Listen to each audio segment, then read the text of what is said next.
To, salamu alaikum deriraɓe ɓikkon garwa. Min biyeteɗo Aboubacar Djibos, président OJ RDPC Wurlawan 3. Bon, komi yiɗi wigonɗo jamaje hande mi ɓingel garwa. Halaji fere miɗon nana peton wala ko mi nanata. Oho, problème ɗon ha nder section Benue Centre 2. Minin ɗo min kuwani parti, min ɗo huwana parti. Amma rankinji peton woni nder redu garwa ɗo, il faut que ça cesse. To himɓe wawan ɓe bolwa ñibi to ɗo kaɓa caka maɓɓe e kaɓa caka maɓɓe. Amma minin je lesɗo ɓe acca min fofa. To min ɗon bolwa hala ɗo min bolwan darniɗum ha dede ko yarta section Benue Centre 2 yeso. Nous avons œuvré pour le parti, nous continuons à œuvrer pour le parti. Amma to concurrence élite en donne qu'il le fasse. Nous ne sommes pas dedans. Et ce que je voulais dire, Kinya mi jaɗo lumo ami waɗa sefene. Oho na handre redu garwa wala ɓe andaka mi ɓi garwa. Ha mi dari pat ɓe wiyam yo Aboubacar min nanɓe yo onon kam on ɗo ɓawo Sa Majesté le Lamido de Raibouba. Oho, Lamdo Raika c'est la plus grande élite. C'est notre élite, c'est lui notre représentant ici dans le Grand Nord. Hande yummugo daga ngaundere wari garwa hadilli marwa mitamai il a un concurrent. Il n'a pas un concurrent, c'est un redouté, c'est un éléphant, c'est un géant, et partout là où il piétine personne ne peut piétiner. Donc comme yettata la laɓɗum bon wala ko goɗɗo nanata min ɗo ɓawo lamɗo rayɓe itti amin min ɗo ɓawo mbayrobe kaɗo que ça cesse. Le parti n'aime pas la discrimination. Et nos élites internes qui sont ici, dans la section Benue Centre 2, qu'ils maîtrisent leur colère. On y a un consensus de OJ RDPC, ha mairie garwa de Minjehi. Ko on bi amin, on wi amin yo, section Benue Centre 2 do, mo on gidi on darata OJ RDPC, to fottinay goɗɗo bon ittadum, oho on gadi ko ɓernde mon gidi on itti amin.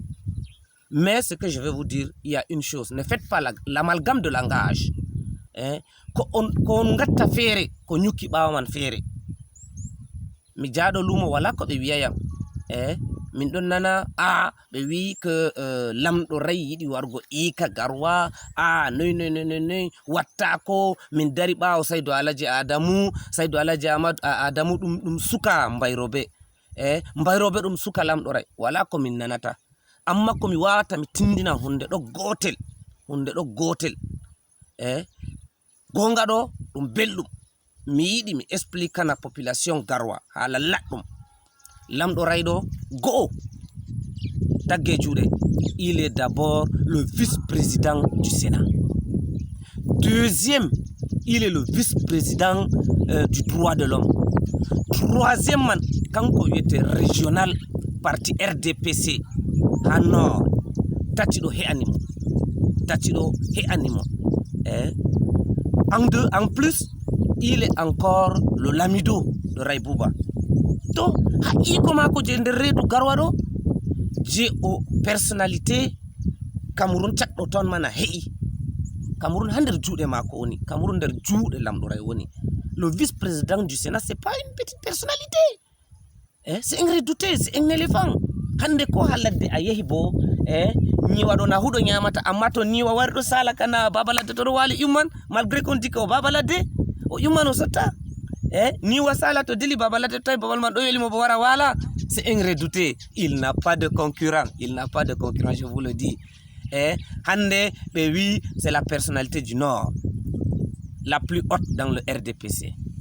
J'ai pas besoin d'aller du long au large, parler des choses par-ci, par-là. Il est le vice-président du Sénat. Si quelqu'un est le vice-président du Sénat, c'est pas une petite personnalité. Le vice-président du Sénat, Cameroun chak nder juuɗe mako. Laamu je to o yiɗi Allah hokkamo, laamu ka Allah hokkimo. Ko himɓe wi fu ɓe mbolwi haala mere. Laamu ka Allah hokkimo. Goɗɗo wawi eke les 10 régions du Cameroun. Nga ɓe hokkimo o président régional ha garwa himɓe wara wolwa haala ninina accu noon o vice-président droit de l'homme. Ikoji je o mari ɗo mi tammay ha dey nord Cameroun ɗo ɗon mo mari. C'est le plus redouté.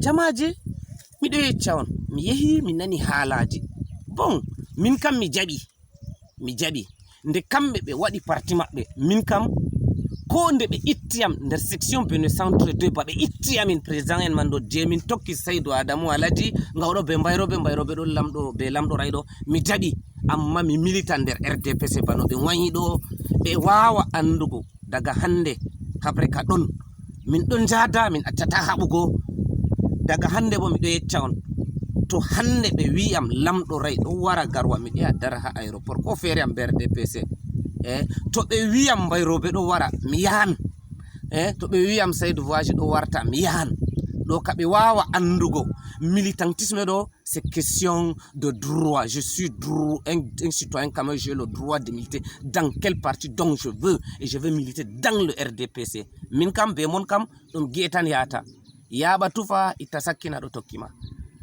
mi wawata sanjugo parti nga dalila onon on di on ittiyam on sakkiniyam nanda jotta fu miɗo ɓorni RDPC miɗo waɗa vidéo ɗo bon komi warata lorgo wigo on acce concurrence ngam lamɗo rayɗo hami tindina umatore garwa kiile ɓeɗo wiya o yiɗi wargo ika garwa anene to iko je toye ɓuraji Allah hokkimo ɗo go il est le régional du parti RDPC.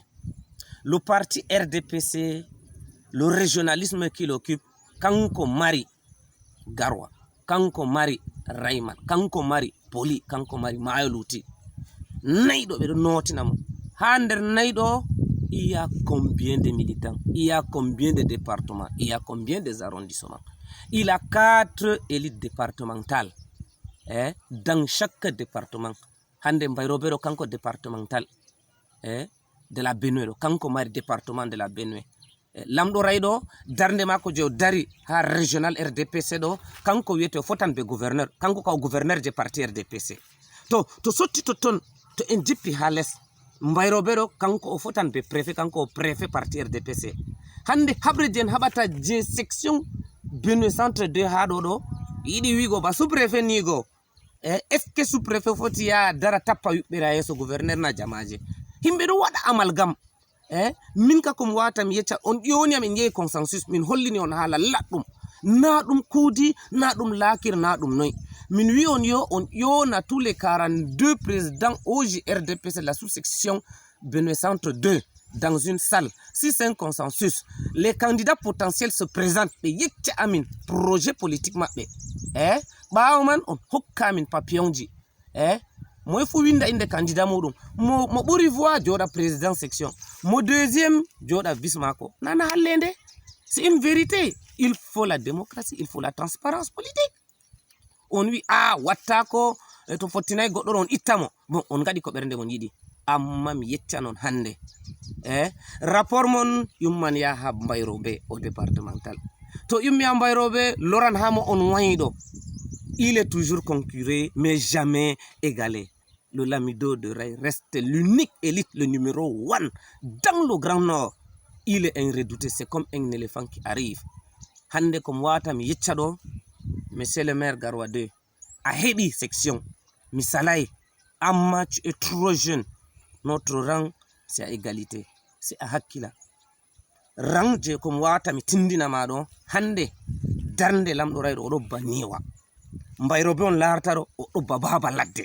Hande onon bo on ɗo ɓe darnima ha nangue pobbel pobbi bo ɗo wali a les leɗɗe ha habre je waɗi à section Benue Centre 2 ɗo les gens ne font que te tremper dans l'eau les gens ne font que te tremper dans l'eau aujourd'hui on t'a mis tête de liste dans la section non c'est l'honneur c'est bien mais c'est un piège c'est un piège tu verras le revers toi-même tu viendras me dire que tu as des visions politiques tous sont tes grands frères ɓe darnima jotta aɗo haɓa be amin haalaji ɗo sanjindra a haccini ɓanduma est-ce que tu m'as une fois appelé war en gaɗa sawari a meɗa yonami c'est pas comme ça la politique c'est le dialogue mais vous appliquez la dictature au sein du parti RDPC nous sommes contre nous serons contre et laisse-moi te dire que la section Benue Centre 2 ne peut pas faire le poids parce que le poids sur le départemental qui est M. Mbayroɓe Gabriel, notre président départemental du RDPC, et ça ne peut pas faire le poids sur Sa Majesté le Lamido de Ray. Là, je te le garantis. Il faut beaucoup de méfiance.